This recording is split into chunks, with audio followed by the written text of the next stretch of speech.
Also, sorry, we're not going to do the intro that you usually hear. That's already pre-recorded. So we're just going to jump straight into your introduction. Yes.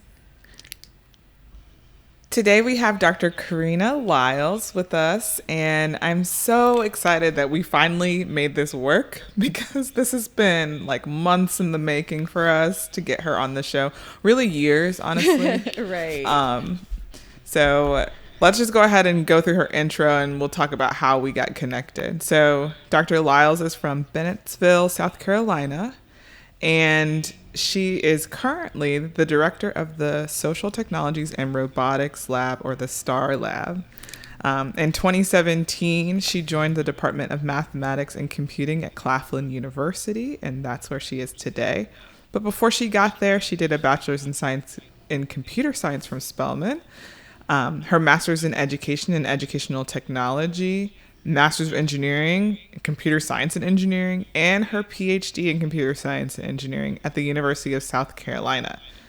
Her research areas include robotics, educational robotics, and artificial intelligence. And she recently launched a STEM truck in her hometown of Bennettsville, South Carolina, where she exposes, educates, and engages students the grades pre-K to 8th grade, providing equal access to STEM. It's really exciting. Yes. I do all grades and adults. Sorry. Oh, yeah, we can Let's do go it again. back. Oh. Sorry, Allison, or whoever ends up. Also, yeah, feel free to, jump in at any time. You don't have to raise your hand. Just be like, edit that out. Mm-hmm. You can interrupt me. Yeah. She launched a STEM truck in her hometown of Bennettsville, South Carolina, with the goal to expose, educate, and engage students and adults, providing equal access to STEM activities. She has worked for companies like Pacific Northwest National Labs, AT&T, Merrill Lynch, and served as a research and statistical analyst at Northeastern Technical College, and has served as an adjunct professor there in the past. And she's also served as a STEM consultant for K-12 school districts. So welcome, Dr. Liles, to the show. Thank you. Thank you. I'm so excited. Me too. Okay, so for those of you who are unfamiliar with Dr. Liles, I'm sorry for you, because she is full of joy. Like, she just radiates positivity. And I remember meeting her in Atlanta at a National Society of Blacks in Computing conference. We got paired as roomies, so she's my forever roomie. Oh, I didn't know that. Yeah. Oh, that's cool. She was the nicest roommate ever. She left the light on for me. Yeah, because some of us like to spend time outdoors doing things in the nighttime, and that is not me. I'd be asleep 10 o'clock in the bed. That's me now. Yeah. Uh-oh. The night life I was never about that life. Man. Hi. I know. We got to drag her out once, Kyla. I'm telling you. I think Yeah. I've seen Jeremy outside at night one time. And I think it's because she had multiple naps. That sounds accurate, actually. All right, we'll I'm get not you a some napper. naps, and then we'll get out. Yes. We'll get Good her some luck. naps. That's all I'm going to say. I think it Good started luck. off as dinner, and it was like, hey, we're going to go down the street. That's how you get it. A little bit of... I'm sure I found a way to disappear. No, this But was you like went out with Miami. us when I came to Gainesville. Did she go out with us? Oh yeah, did you go home? I'm When trying. Did everybody was you at my disappear? house? I know you came to my house. Yeah. Did you disappear when everybody went downtown? Maybe. I feel like you did. See, it all comes out. Wow. One day it comes to light. Wow. I mean, I just, it's always been who I am. I don't hide it. So that's You okay. owe us. So like that is You one do. thing that I definitely miss though about, having these gatherings, the fact that, we can get together. We may not see each other all the time. We might, catch up through email or, different messagings, but like seeing each other in person and getting a chance to actually, know your colleagues like as humans and not just people on an email. That is definitely something that I miss. But like during these events, you know, we got to see you in all of your wonderfulness and all of your accolades here. But I'm curious, like, you know, all the things that you've done, did you like know growing up that this was an area you wanted to go into? Absolutely not. In fact, I didn't know. So computers were my thing. So I was always doing it. I remember my mom bought us a computer and I just begged her, can I put it together? Can I put it together? And she finally let me put it together. I didn't know what I was doing, but for some reason I felt like I could do it. So from there, I became that person. This is when everybody was wearing the gateways. Oh. I became that person who would literally go to people's houses and connect their computers. And like my dad would drive me and I'd make like a couple of dollars. Like it was a whole thing. And so I knew something was there. And then I would do like, I was the one who like set up our internet with those little AOL discs, like anything for our house to be full of technology. I was the one like making it happen some way or somehow. Calling my sister, she was in college, on the computer, and she's like, "What? How do I hear y'all?" And so little stuff like that would happen. And then my little sister, she's 22, so she's way younger than me. She came like way after us, and I made like this PowerPoint, but I took advantage of like the animations and the triggers, and I made it into a game. And she literally learned her colors and her shapes. And I'm like, there's got to be something out there. There's got to be.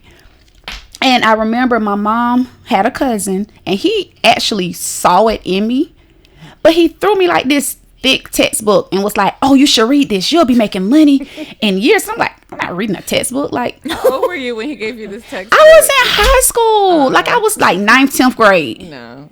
It just, yeah, his approach was not appealing at all. And I was like, he's crazy. I'm not doing it. And I didn't. And so I went living my regular life. And I was going to be a biology major because everybody kept saying, "You're smart. You should be a doctor." That's like literally what everybody would tell me. So I went into college majoring in biology, and I got there and I found this world of computer science. And I called my mom. I'm like, "Mom, change my major." No, sorry. "Mom, can I change my major to computer science?" To change your major. She said, "Let me go ahead and I did, fix right. my face," because I did not talk to my mother that way. Right. I had forgot I got a little grown real quick for a minute, but that's not how it went down. Yes, I asked permission. Wow. And so from there it was up. It was up from there, and it really just kind of started everything that I do now, which is scary because it's like I almost missed that. But then it's also amazing because it's like, no, divine intervention put me where I needed to be. And I remember going into my very first computer science course, and the instructor, Professor Kirsten, she told the students or us, she was like, "I don't care if you guys already know how to program.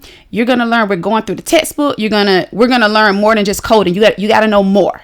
And I'm looking around like, how would anybody already know how to code? Like, I thought this was the first class, and I like checked my schedule. Like, maybe I'm in the wrong class. No, these people were getting it in grade school. Yeah. So you didn't I do had any no special, clue. like programs or camps or anything? Not at all.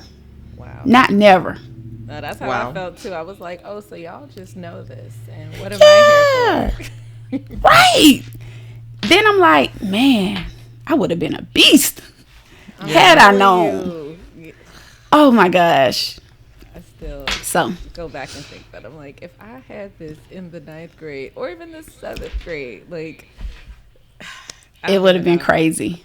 I might not even. It be would here have been right now. crazy. I don't know. I did JavaScript in middle school, I'm jealous. No, and I still don't like coding. Sorry.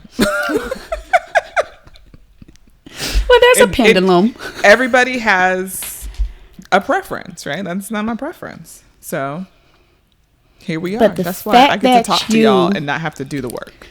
Yeah. Well, you were exposed and you were able to make an informed decision That's true. on your future. I made a choice. You didn't have a choice. And I think that's not It's not right. Something's missing. It's not. It's scary. And people are more so pushing you towards the you're smart, be a doctor, you're smart kind of route. I feel like, sometimes when you don't know other career paths, like adults will push you towards like things like, okay, I know you got to be smart to be a doctor, to be a lawyer, all these different things. It's like, let's widen that. There are other avenues. And then I remember one of my good girlfriends in college, she was a biology major. Her stuff looked so boring to me. Like, I was like, there is no way I could have done this. And I'm just looking like we were both geeking out because I'm reading my book. I'm all excited. She's reading her book and I'm looking like, ew, that doesn't look fun. So that would have been you if you had continued on that medical school. Now it would have been miserable. Yes. Definitely. So when you got to Spelman, you immediately, did you do the 3-2 program I know they have for engineering? No. Okay. We'll edit that part out. I was just curious. But well, they had it there, but I didn't do it. So, okay. I'm trying to think. So when did you change your major to computer science? Literally before I even registered for classes. Oh, okay. So you knew early. I knew early, but what it did was because I didn't have computer science on my application, I did miss out on the summer experience that also got some students ahead. So because I was biology, so I didn't even show up on their radars. Got it. Wow. I didn't even think about that, like how people switching into engineering, majors, how that can, there'll be specialized programs, but not everyone will be, Right. Wow. Right.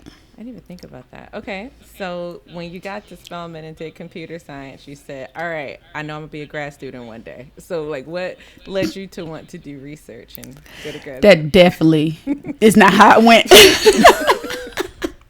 Not close. We've talked about this a little bit. Like you and who am I thinking of? I can see her face. You know who I'm talking about. Who? You got to finish the sentence. Her mentee. De'Ara. Oh, yeah. De'Ara. Yeah. So you and De'Ara have like similar stories about having a mentor influence that trajectory. So I'd love to hear more about it. Yeah. Well, what I did was I was doing research at Spelman. So I was on the Spellbots. We had just started this robotics team, and that's what got me into robotics. But that was super fun. Then I was doing some other research projects. Wait. So you can't glaze over Spellbots. Can you please tell these folks, number one, what Spellbots is and y'all's international accolades? Thank you. So Spellbots was Spelman College's robotics team, and we were the first. Dr. Andrew Williams, he started the group, and we were the inaugural group, and it went on for, I think it's still going on now. So there have been teams after us, but we competed in Osaka, Japan, and so we were the first all female, all African American undergraduate group to compete internationally at this level. And then we also had the U.S. Cup that was at Georgia Tech, so we competed there, and we got a lot of national attention for the work that we were doing, and we didn't know what we were doing actually. But these are black women doing robotics. It was crazy because you can imagine being in that space. I remember it being like this huge, like maybe like a gym or something, like this big room. And everybody was in there and everybody was extremely serious. And we were serious too, but it's just a different vibe. You guys know how we are versus others. And so they were like, wasn't changing their clothes for like 3 days. And it's like, okay, all right.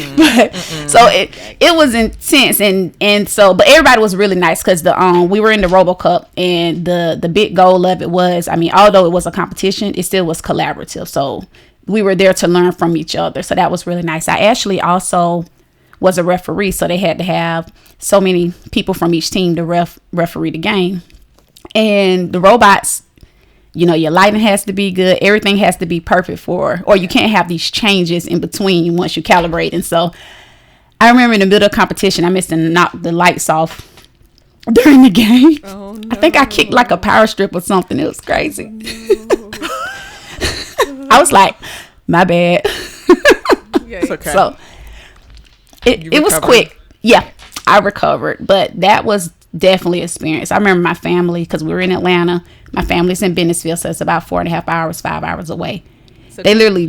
can you explain what the RoboCup is for people who have never seen it? Yes. So RoboCup is this huge competition, a soccer competition, but it's all with robotics. And so there were different types of leagues. We were in the 4-legged league, so we had the robot dogs, and they played soccer, teams 4-4. But then they also had like simulation leagues, a little league. They also had like some other like activities, so competitions, like they had like a search and rescue, those kinds of things. But the whole goal was that in so many years that these humanoid robots would be able to play the national team. I don't know much about soccer, and beat them. I don't even think we're terrifying. At our mark yet. Yes, crazy. No, we're not there. We're definitely not there. Thank God. We don't need to be. Like, no. Can humans just exercise? Like, can we just have something? Apparently not. Can we just? Oh my God. Right. No, robots. They want to play soccer. Oh my God. Wow. Yeah. So, and it's so crazy to watch them because it's almost. I mean, well, you guys know. It's like they're thinking on their own, and it's really fun because they end up having these personalities. Oh, wow. Or at least it appears that way from But it's crazy. Seeing some of the things that the robots could do.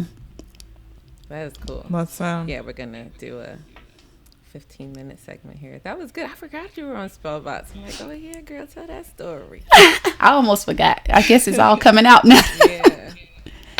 Yeah, when you go through your own story kind of in sequence, sometimes you're like, and then I forgot that happened. Right.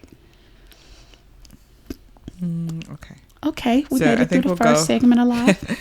I think we'll go from the Spellbots team back to like how it got you interested in research. Okay, do you want to lead into that? Were you doing Spellbots before you were doing research or after? No, Spellbots was my research. Okay. So I started out there. Let's start with that then. You can just say, so Spellbots was my research. Okay. Yeah. Or I'll ask a question. What am I saying? Okay. Okay, so you did these ridiculous competitions. Ridiculous in that, like, I don't think most undergraduate students have the opportunity to do things like this, like travel abroad, cross state lines and compete unless you're involved in these types of student organizations. So that's super cool. But like, were you already in research? Like, what did that look like? No, Spellbots was actually my first exposure or piece of research that I've done. So like the work that we were doing was our research project, me and my teammates. And so I started there, and it was maybe like the end of my freshman year, if I can recall. Mm-hmm. So started super early because we went off to compete sophomore year. Wow. But we had started working prior to that time. So what kind of things are you researching for Spellbots at that time? Let's start with trying to get the robot to see the ball. Apparently that was important. Very important soccer. Apparently that was important. So we had like a couple of things we were doing. So one was trying to find the ball, and then just programming different robots to do different things. So like the goalie, of course, had a different role than some of the other robots, but then also moving the robots to the right position. I remember it probably took me all night to figure out how to get the robot to walk from one side of the goal to its perfect spot on the field. But I felt so accomplished. And literally once night, I did it. Right. Yes. Night. Like, we're not talking months. It was crazy. Like, wow. Right. And then I just remember hearing like some other like teams were talking about how, oh yeah, so we're the robots that we're doing like some supervised learning. I'm like, what is that? We're not there yet. But it's really cool now to be able to make that connection to say, oh, that's what they were doing way back when. So we were doing just really, and then also in the middle of trying to like get the robot to do these tasks, still learning and understanding how to even program the robot and what that meant. So that was all like a part of the research experience. What language were you programming the robot in?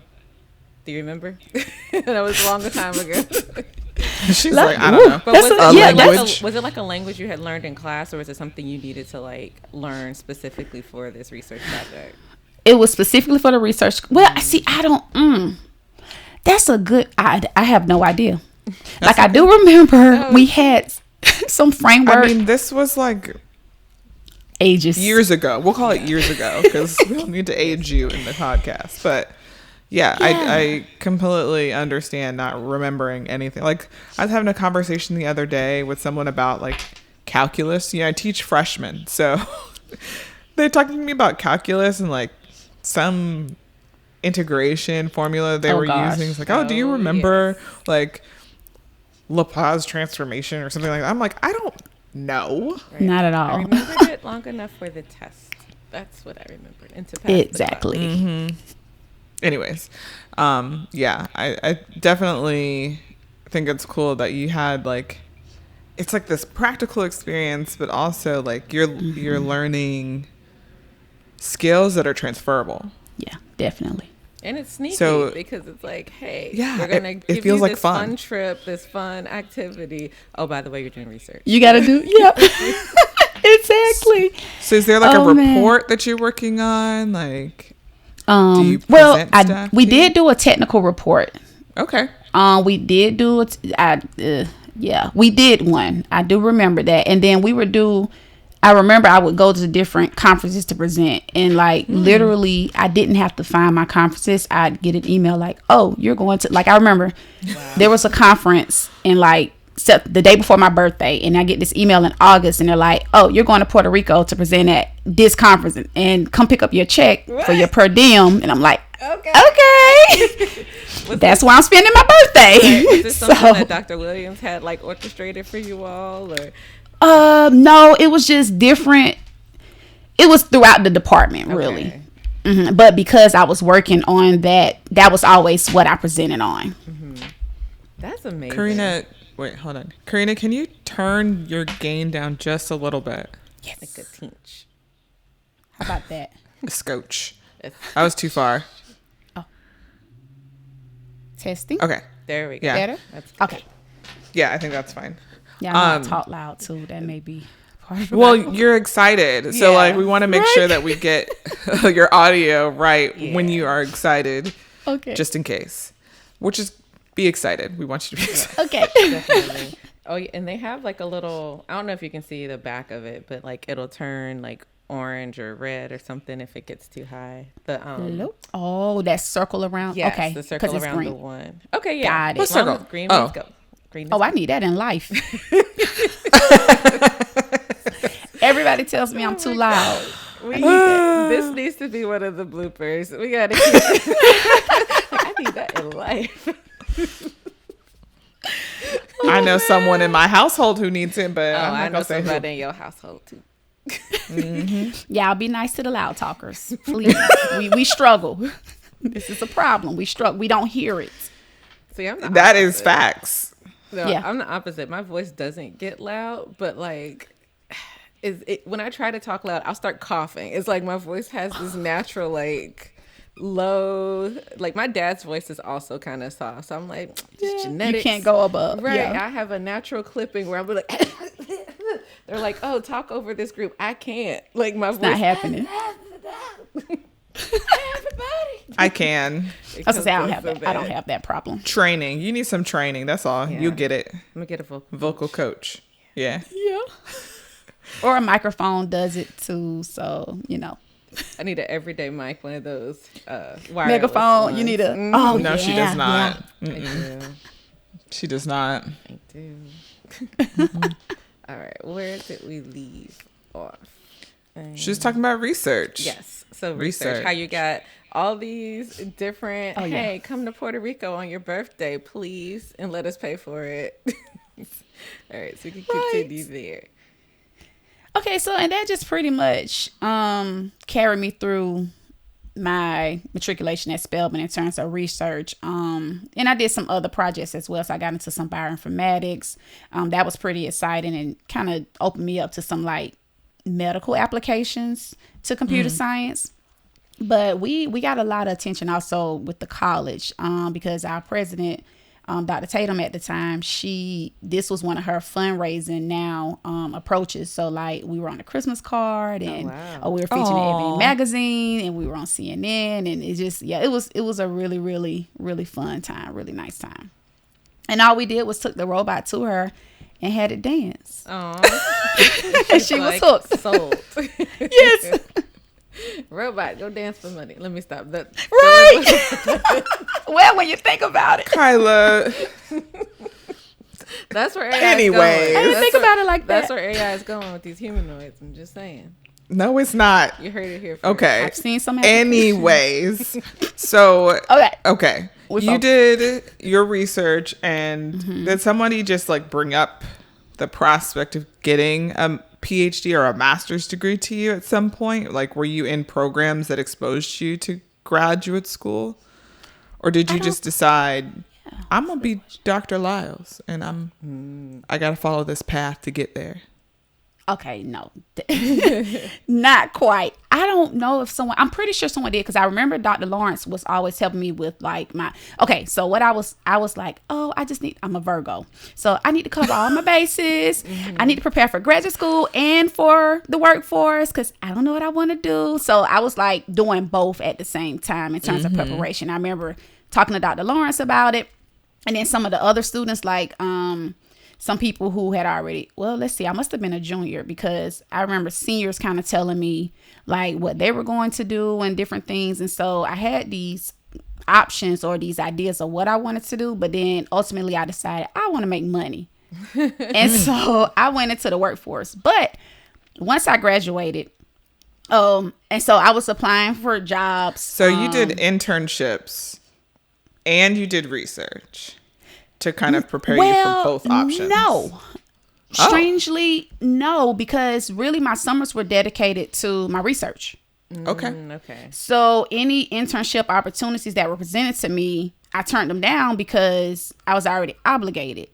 But I just knew I wanted to make money. And so like and then we'd have like the companies would come and recruit, and so I had like a ton of offers, but I also knew I wanted to live in Atlanta. And so mom's like, well, you don't have to settle. I mean, these were like big nice companies too, and she's like, you don't have to settle. And so then I decided I don't want to work right now, because when I start working, I'm just going to be working all the time. I'm not going to have a break. So I think I'm going to take a break and then I'm going to go work. But so Merrill Lynch, I applied to them, got an offer, didn't want to live in New York. So then they came back and was like, because I turned the offer down, they were saying, hey, do you want to do our internship instead? So it's like, oh yeah, cool. I'll do the internship. Yeah. And it was like the best summer ever of my life. Ever. And so I did that, and then I came home for my break, like maybe like a 6-month break, because I remember homecoming was in October. It was my first homecoming back. It's crazy. And I was getting ready for homecoming, and like my dad was telling me, he was like, because I was in Atlanta, and he said, don't come back without a job. Ooh. Oh. I didn't know I was bothering y'all. Okay.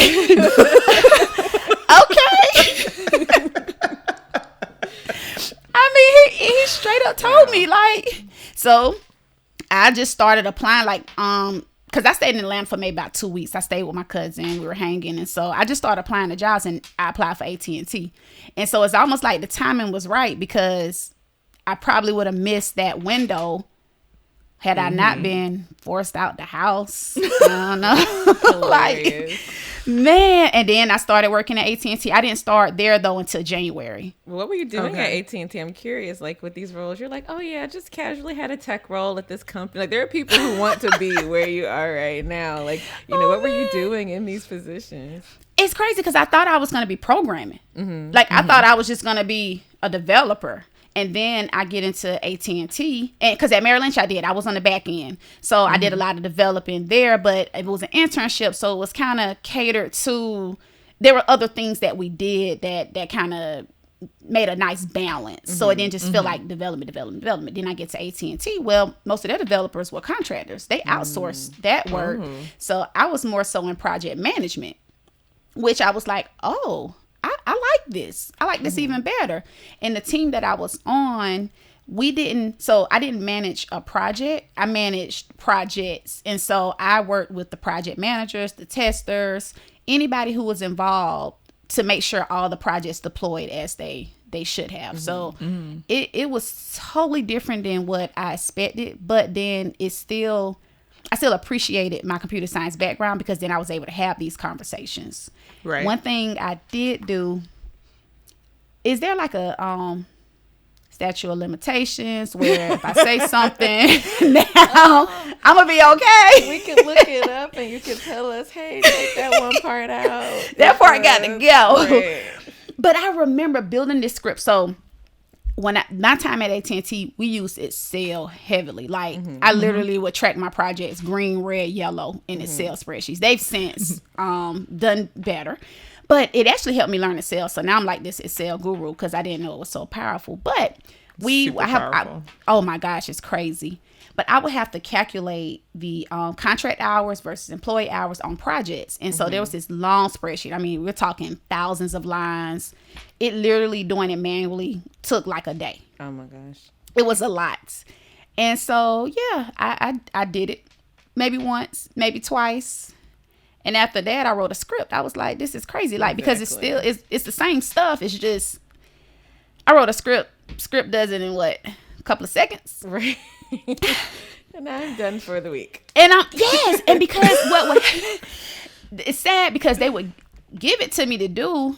And then I remember once my manager was like, oh, I know you're working on that thing. So, I'm going to leave you alone. And I'm like, yeah, I'm working on that thing. Right. I was already done with that thing, but I still kept my, you were still doing stuff. Time. You had more time to do stuff. To do other stuff. And they pay you to be smart. They pay you for what you know and not for you sitting behind a desk to, punch out something that you've already figured out. So. Oh, so true. So that was pretty cool. But yeah, it was all management. I'd never had to program a day in my life there. Oh, wow. That's amazing. Ever.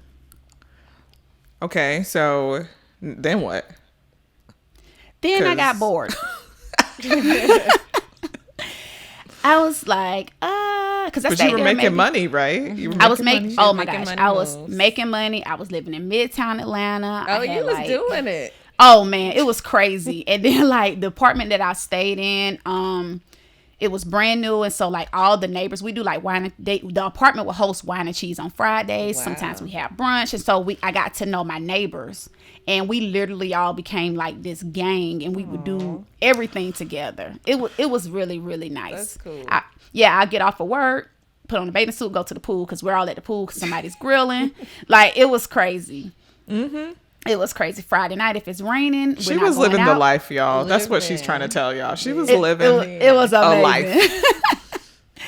It was. And then she got bored. And then I got what? Because you can only live that life for so long. It does run out. So many pool parties per day. I mean, you can only do that so many times. It just gets, Well, I started at work. I felt like I started kind of losing my purpose a little bit. Like I wasn't giving back. Like AT&T does it as a corporation, but I started losing my direct connection to community, so to speak. And so I left. I went home, and then I started consulting. So okay.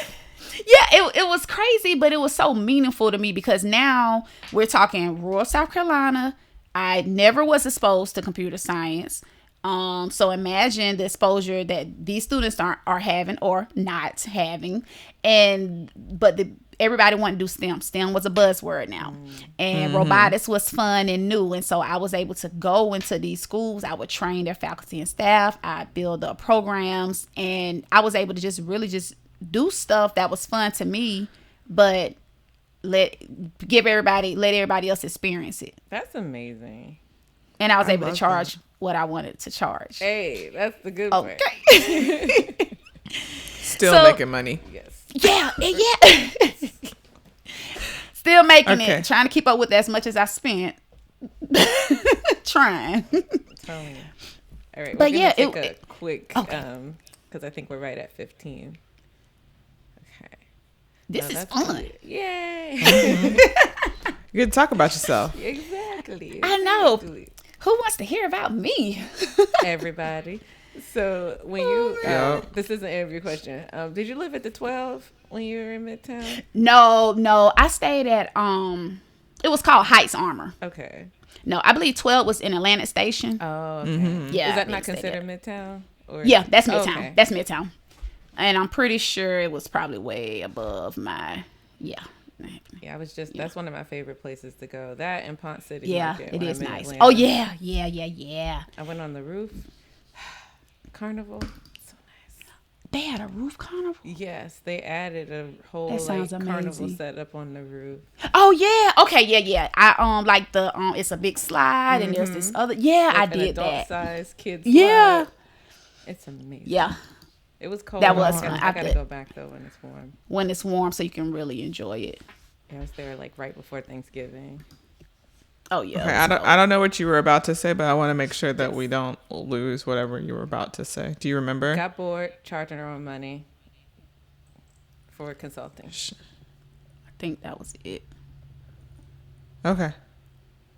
But I could segue into the STEM truck from there if you want me to, because Did Oh, the- I guess I have to How talk did you about my get your degree. degrees? Right. When did yeah, you get I guess your I got to talk degrees? about the degree. The degree Like, when happens did that next. happen? So you're doing consulting. Wait, I haven't pushed a button. No. I'm just backtracking into where we were. Okay. So you were saying like doing consulting and got bored.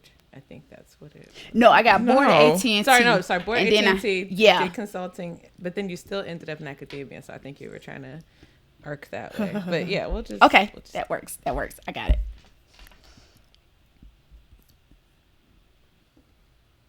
I just heard a noise outside. Okay.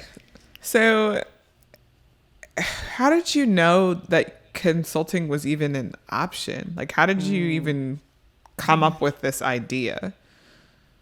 Because it's not like a logical thing to just be like, Right. I'll just go home and consult with the Right. the K-12 school district. Exactly. Yeah, I didn't know.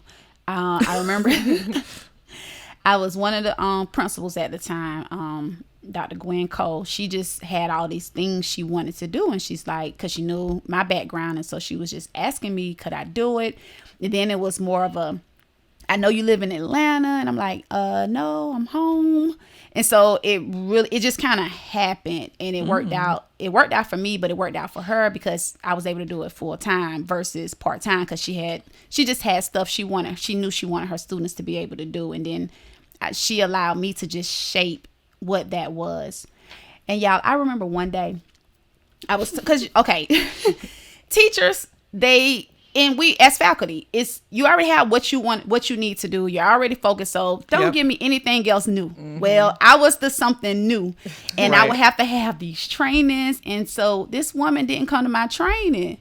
And I talked to the principal about it, and she's like, nope, she has to come, so you need to let her know. I need to let y'all. I'm like 20, 3, 4. I'm about to tell this grown woman, or Right. grown man, whoever, grown woman. grown woman. And I'm like, okay. So, I get myself together and I go tell them, like, yes, Miss, I don't even remember her name, but I'm like, yes, so this is really important. So I need you to be here because I have to have you show you this, XYZ. And she's like, okay. She's like, real? And I'm like, whoa, this is totally different than what I was getting the pushback. This isn't the pushback I was expecting. And what I didn't tell you guys is my mom, the school that I was consulting at, my mom worked there. Oh, nice. Yeah. And so I'm like, I told her.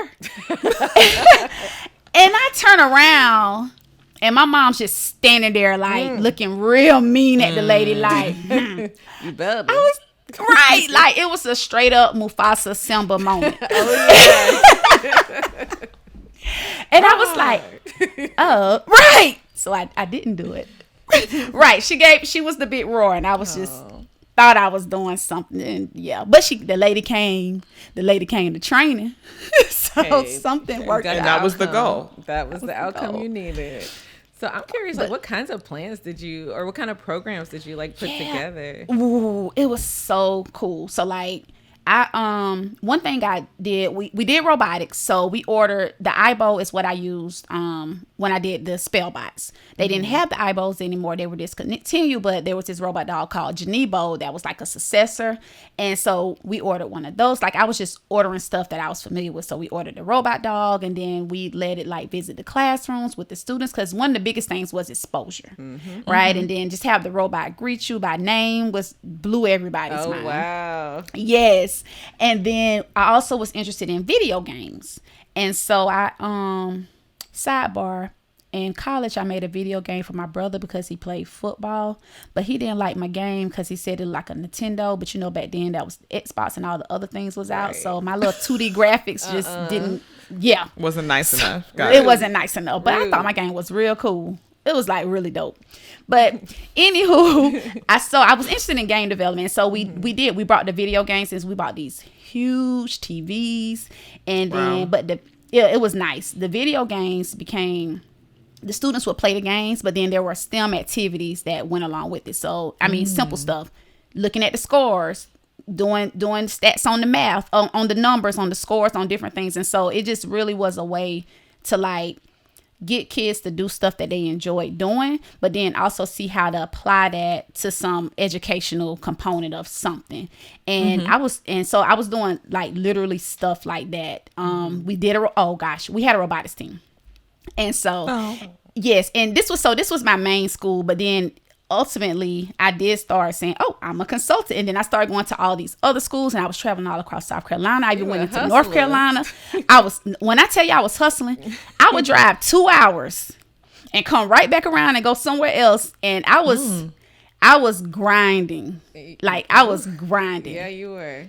I was, I can do it. I was gone. I was on the road. But we had a robotics team.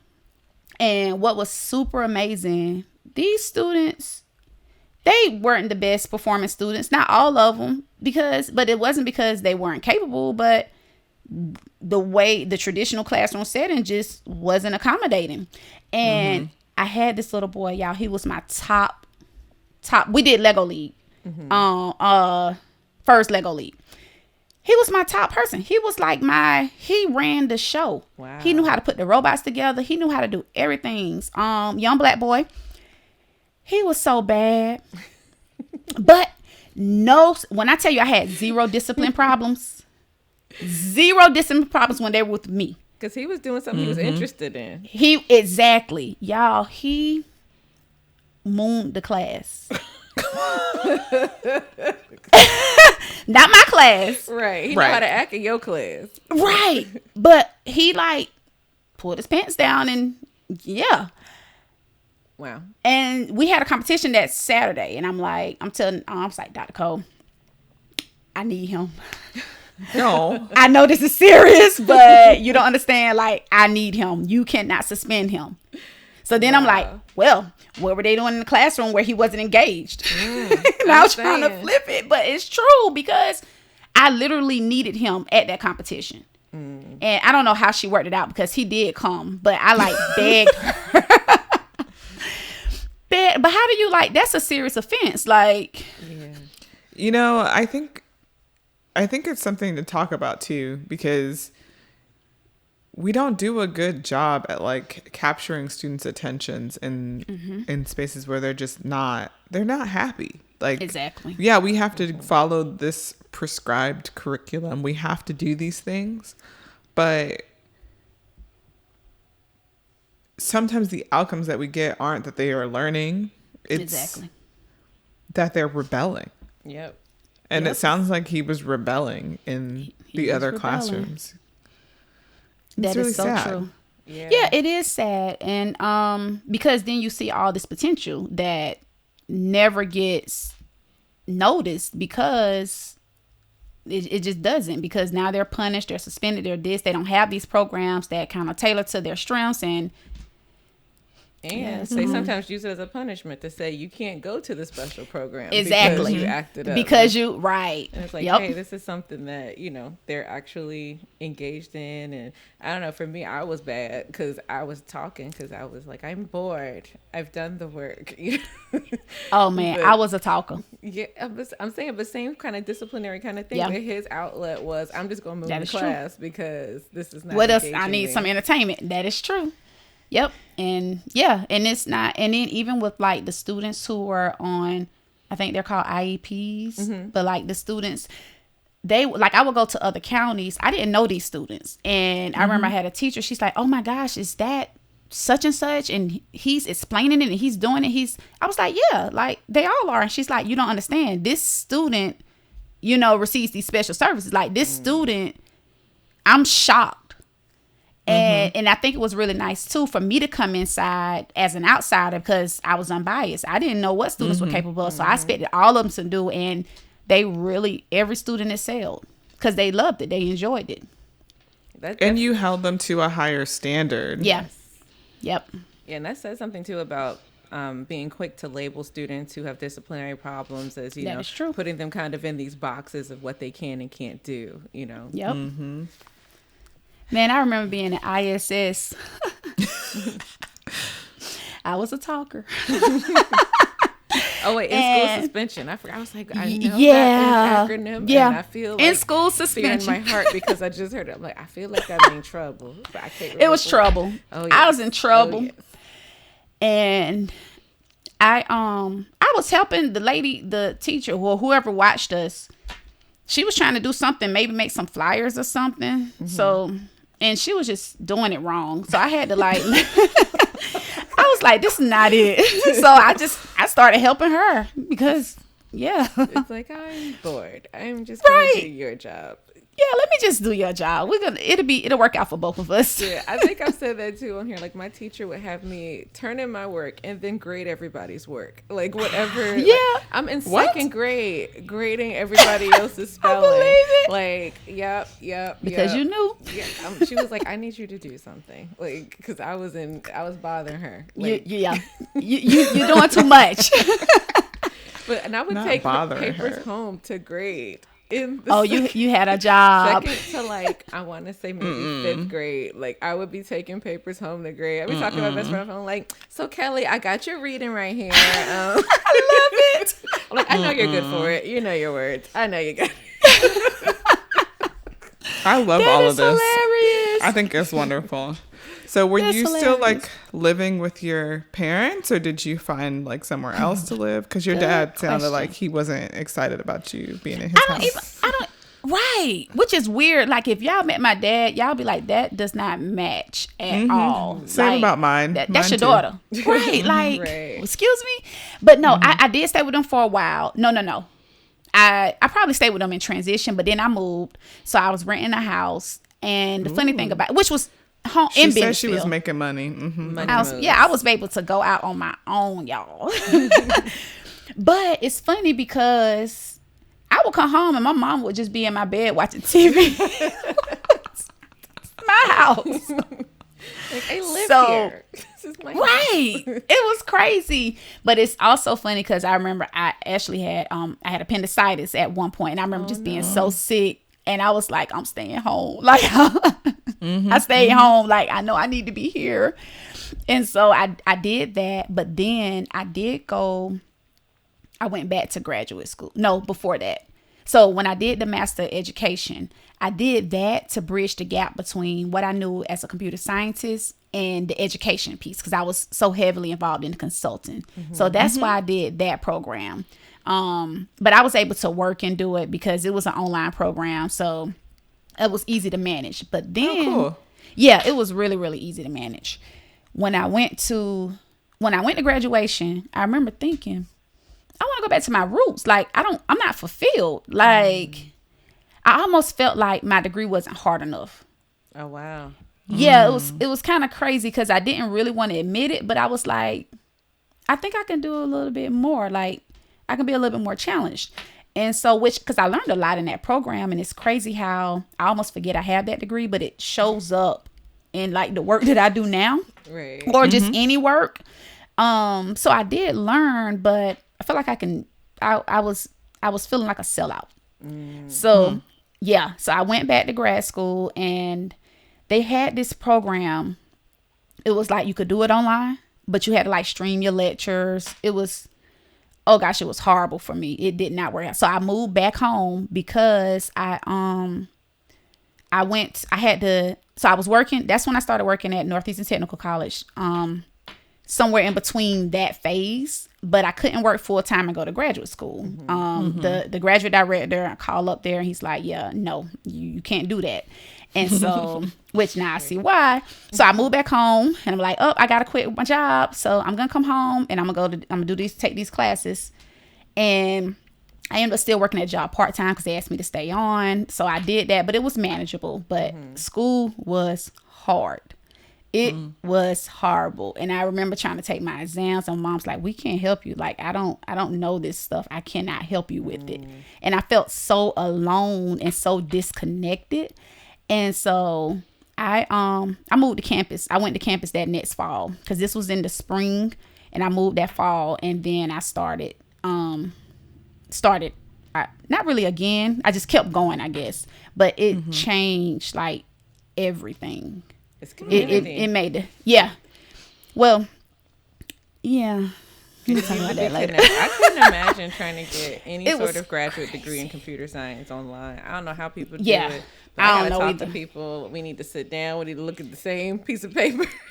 Exactly. Like, I need to be able to go to my professors who I didn't know virtually, but now I know you, and I can, and they were helpful as much as they could be, but I didn't even know how to ask for the support. I didn't know what I was doing. It was just like, this is not good at all. And that's amazing coming from you, who's someone who's like, I'm just gonna create this whole career out of nothing. Right.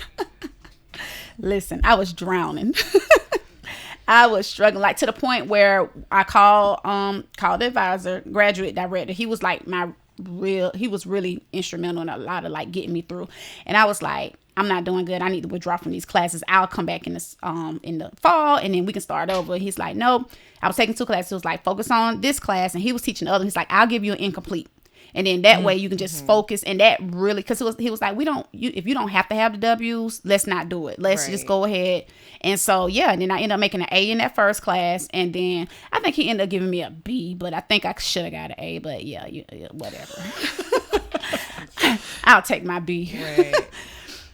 But, irrelevant at this point. At this point. Right.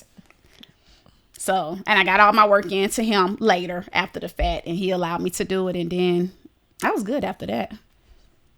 It wasn't easy. That's not what I mean by good. Yeah. But you could do it. I could do it. And I had help. I could get help. I could go sit in my professor's office and get the help that I need. And then he even told me, it's like, we'll reserve a TA spot for you when you come. And so I was able to do that. Good. And yeah, it worked out. That's really good. And I've been here ever since in Columbia, which is weird. Okay. That was a quick segment end.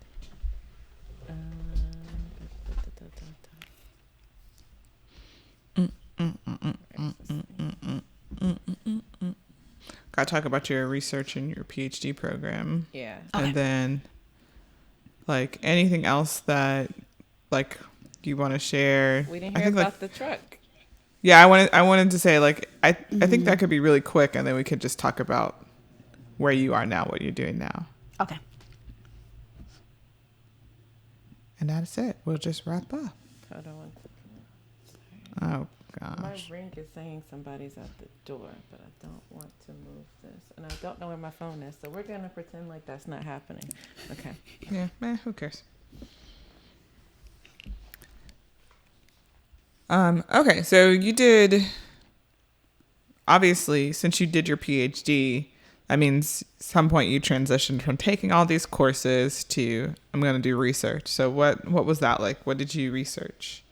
Research was fun. I wanted to do educational robotics, so I wanted a robot tutor.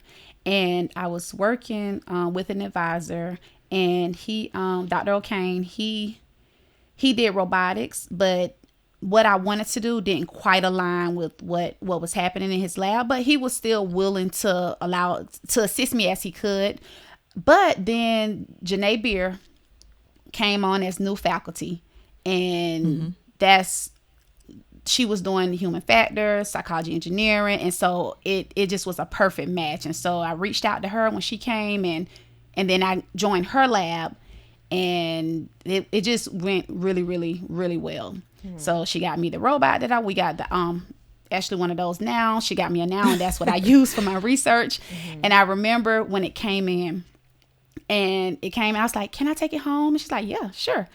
And I'm so glad I asked her that, because then it snowed and we were out of school for like 3 days. Oh, and I literally, yes. And my snow day was amazing because I played with the robot all day, all night for 3 days straight. That's awesome. I love how you have one sitting behind you right now, like watching over you. Yeah. I know. It's yeah. A little creepy, but I'm gonna go with it. The robot's making sure everything stays at the level it needs to stay. Just making sure we're good. But my students say it's creepy, like when I'm virtual teaching. Oh, really? Yeah. They think it's creepy it's like it's looking in my soul. How's a smile? Yeah. I can't see that. I see a hole. You gotta turn your head like this, and then you can see it. Yeah, there you go. There you go. Smile. Just a little. Oh man, well that's about as much as the robot is doing these days, is sitting there unplugged, turned off. Oh. Yeah. What? Why? Oh, what happened? Don't have time for research at the moment. Yeah, we're gonna get into that part in the what she's. Okay, I want to know. Yeah. No, I want to know now. Okay, yeah, we can. All right. Okay. Why we gotta wait? Tell me what's going on. What you doing? All right. Well, I'm now the department chair. Whoa. Oh. Yes. Thank you. We got the Thank champ you. in the Wait chat. a minute. Okay. Roll back the tape. Intro? We need to re-record your intro. Girl, no. Girl. Let's roll back the tapes. Dr. Liles went on to become Dr. Liles and got a faculty position at Claflin University. Yeah. Yes. Right? Yes. How long have you been at Claflin? So I am 4 years. I'm in my 5th year now. And I did my first year as an instructor, so I still was a grad student. And then I moved on to assistant professor. And then last May, I got promoted to associate professor. And then in August, I became chair. You better go. Oh, my word. Okay, it's all happening so fast. Oh, my goodness. Like, it's literally just like straight. That's favor. Hill. Like, it's 90-degree angle. Right. It's favor. And what's funny, grad school, my whole tenure there, I'm like, my advisor's like, oh, you should go in academia. You're going to be wonderful. And I was like, no, I'm going to work. I'm going back to industry. What are you talking about? And I mean, we would literally have these debates. Mm-hmm. And then the day I defended, I had to apologize. Because I was like, you were right. My bad. Because when I went, I remember Dr. Gilbert, he was like, write the list of everywhere you want to work. Mm-hmm. And I wrote schools. I could not write companies. Anytime I even tried, like, well, maybe let me open it. I was like, I can't write it. I couldn't even write it on the paper. I couldn't.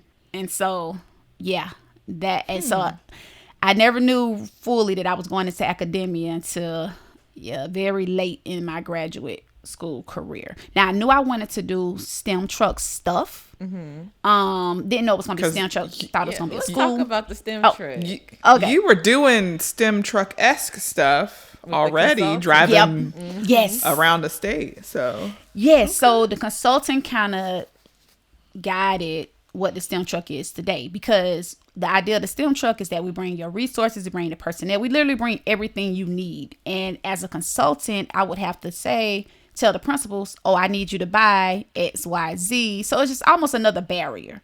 Mm-hmm. And the STEM truck doesn't have that, because we have what you need. But the awesome thing about it is we're mobile. So we're a mobile STEM classroom, and then we can literally go anywhere at any time, provided I have like a driver and like workers. That's a whole nother issue. but that's, this consultant is what kind of prompted and then plus I couldn't scale as a consultant because it was just me. And so now the STEM truck, although I only have one truck now, the goal is to expand and have more trucks, but it's the same. It'll be maybe not the same program, but the similar programming. And so it can I can scale. And that's really important because I still can only serve so many people at so many times in any given moment. So that limits my reach. But the STEM truck started as a box truck. And it was, when I think back and look at pictures, it was so dangerous and creepy. I mean, we had people in the box of the truck. Wow. Like, yeah. That wasn't, I don't know if that was okay, but we left the top open. So they could breathe. Okay. So they could breathe. And, now I feel like they were getting kidnapped. Oh, my goodness. But we got it was crazy. My dad gave me a box truck. And we turned the inside into a classroom. And it was actually really, really nice. Like I did the walls, we did the floor. My mom and my sister, they helped me. And we got it painted. And so it was more like a proof of concept. So we used that and it worked. Not surprisingly, because I kind of had high hopes. But now when I see where I am now, I'm like, that worked? Okay. It was crazy. And so we did that. And then my mom's like, you know what you need? You need an RV. Because with the RV, I didn't have to have. So with the box truck, we need that STEMI. We call her STEMI. Aww. And so STEMI needed a generator. STEMI needed heat. We had portable air conditioners. That's a lot. Everything. It was a lot. And then you forget one thing. Yeah. Oh, the one thing that I forgot when we first launched, I had a checklist because remember I'm a Virgo. I had my checklist. I had everything. You need to do this. You need to do this. I did everything but put gas in the truck. So the truck broke down the first day. And then we realized because there was no gas. Oh no. I mean, I didn't put gas in the generators. Everything.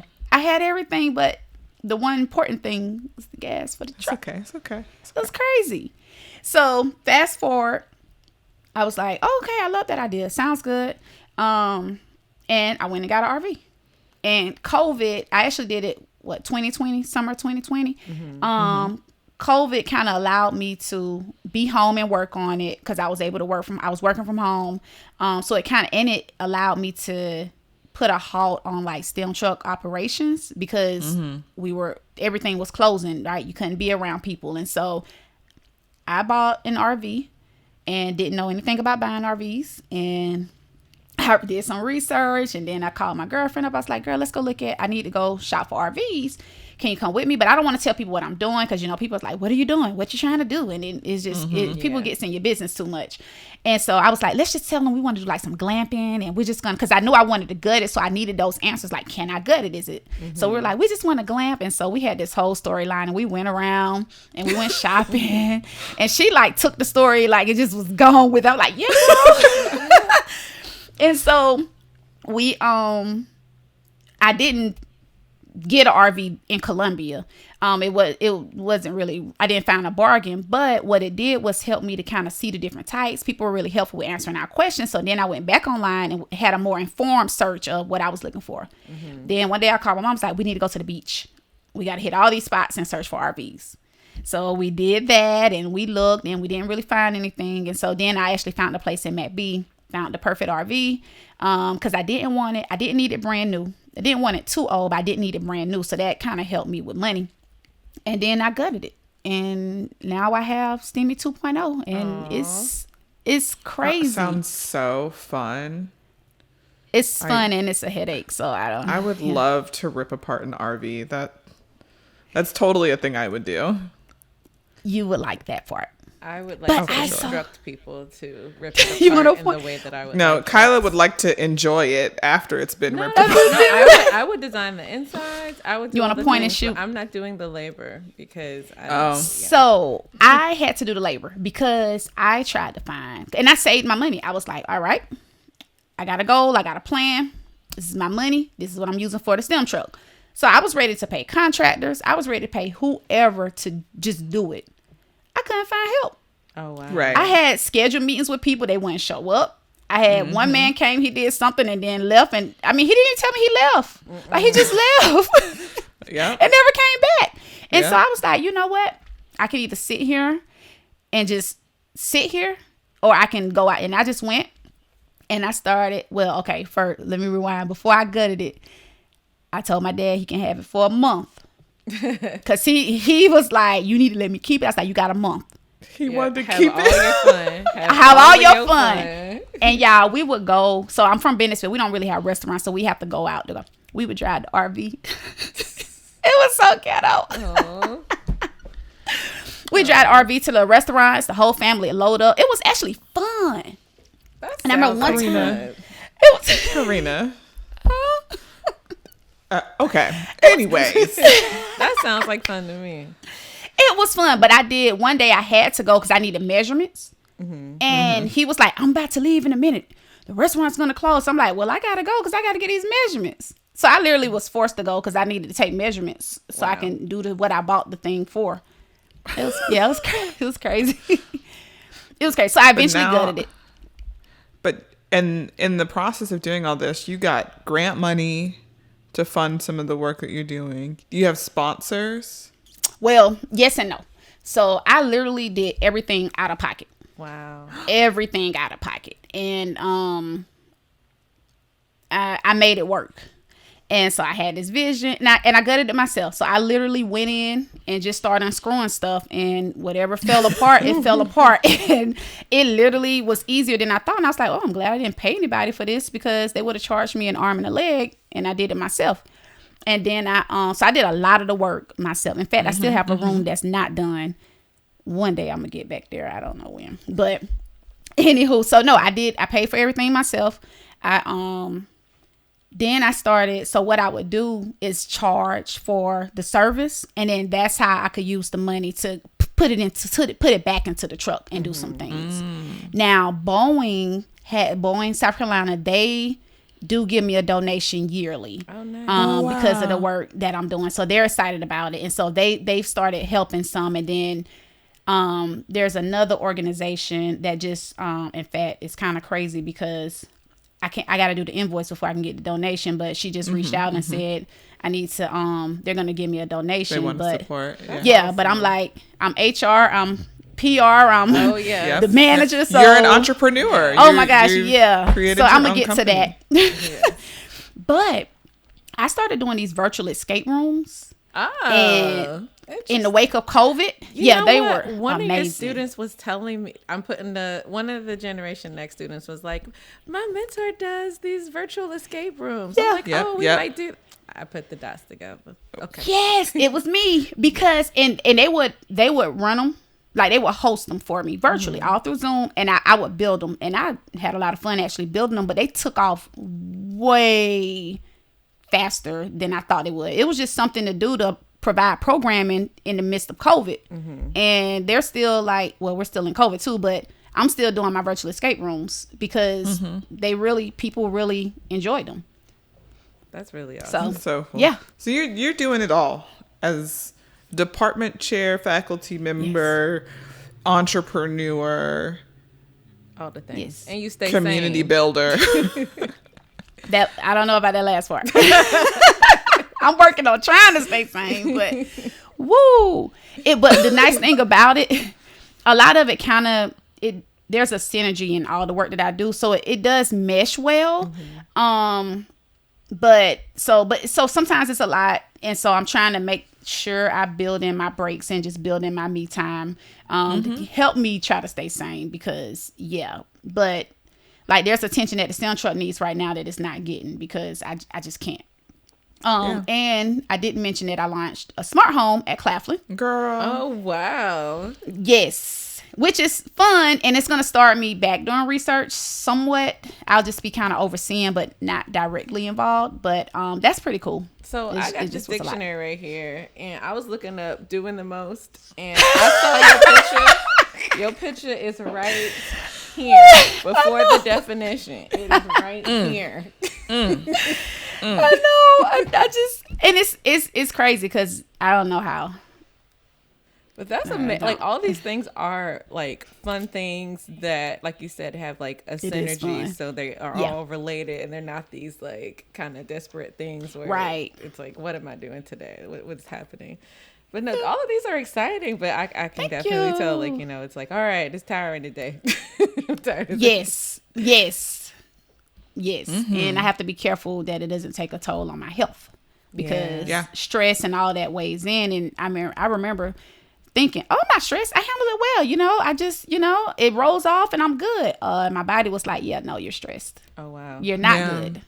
So I'm trying to learn how to be mindful of that. Haven't mastered it yet, but trying to figure out what that means, because I don't know how to detect that I'm stressed or when I'm stressed. So, well, even the fact that you've acknowledged it as something that you're aware that you do is a huge step in the right direction. So I'm happy to hear you say that, and that you're thinking about yourself and prioritizing your health, because we don't do that enough. We don't do it enough. Yeah. Nope. Yeah. And the problem is, you think you can keep pushing through, but then once you're in crisis mode, your body literally shuts down. And then what? So. And then what? Yeah. Yep. You don't have any more of you to give. Yeah. I always tell my students, you can take two kind of breaks: voluntary or involuntary. So you can choose to take a break, or you're just going to be out of commission. Exactly. And you can't schedule the out of commission one, because your body's just going to take a break without you and your consent. So. And you can't do anything. Yeah. So I guess my next question, and maybe one of our last questions, is what's next? Like, where do you see this all taking you? You're department chair. So, like, where you going? Where we going? I'm coming. Where we you going? coming? Yeah, I need you. I don't know, because I didn't know I was going to be chair. Like, eventually I did, especially because some of the stuff I was doing in the department, it just kind of made sense. But I didn't know. Like, I had no desire to be chair. Like, I wanted it when it got close to the time, and then I'm like, because I was like, I was approached by the provost, and I was like, yeah, no, thank you, I'm good. And then, but then I started the stuff I was doing. I was like, oh yeah, it's making sense, and then it allowed me to kind of shape things the way I think they will work best for our students, and I didn't see that happening. And so I say that to say, yeah, I wasn't planning on being chair, and I'm not planning on being dean either. I mean, long as you ain't planning on being in academia, you ain't planning on being you know chair. what, you're right. You keep saying these things you don't plan on doing. You know what, I'm not planning on being a billionaire. Me either. Say that. So I don't know what's next. Right now, I'm really excited about the programs that I'm trying to kind of launch within the department. I'm super excited about that and where it's going to take the students and the faculty. So I really want to enjoy this moment and kind of live out this dream a little bit. So I'm hoping that can happen. But we'll see, because people are saying things and I'm like, no, back away. It's not going to happen. Get back. Yeah. I'm just saying. Millions of people can't be wrong. I mean, they can, but your colleagues who hopefully, I'm retiring in 3 years. 3 years. It didn't work like that. You're supposed to say, I can't retire in 3 years. That's how I got to do the opposite. Got it. Yeah. I cannot retire ever. But yeah, I don't know. But I'm learning now, especially the older I get, to just kind of go with the flow, ride the wave. Don't have a plan, because so I'm learning how not to, and that drove me crazy for a long time. And it's not because I purposely didn't have a plan. I really couldn't figure out what was next. I couldn't see what was next. And I'm like, I'm a Virgo. No, I need to know. A plus B leads to C. Like, there's no, and I didn't have that. So I'm learning how to be in that moment and just enjoy the present. Still, try to be mindful about what could happen in the future so I could be prepared for it. But I really don't know where, because I'm actually okay with doing the chair for a while and then just going back to faculty.